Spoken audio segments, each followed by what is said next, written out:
Hi guys, nandito na naman tayo sa ating suggestion series, episode 12. Ang ating episode 12 ay,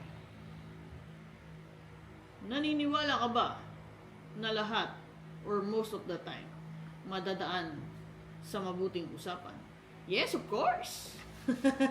Pumiyok pa ng konti.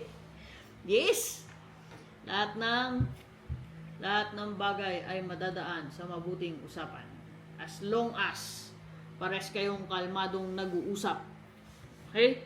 Kung hindi ka pa kalma, kung meron ka pang bagay na kinakainisan, or hindi ka pa nasa state na okay na yung pakiramdam mo, ready ka ng pag-usapan yung pinag-aawayan nyo, huwag ka munang makipag-usap para hindi ka makapagbitaw na masasakit na salita na hindi mo na mababawi.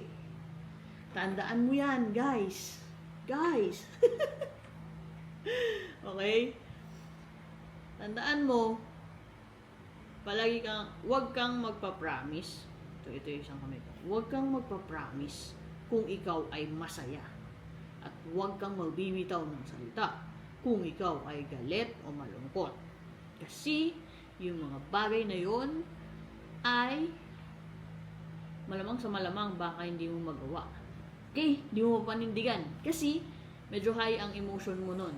Pero, kung kalmado ka lang at maayos ang pag-iisip mo, dun, pwede ka nang makipag-usap sa kung sino man gusto mong kausapin. Kasi, lahat ng bagay dito sa mundo ay madadaan sa mabuting usapan.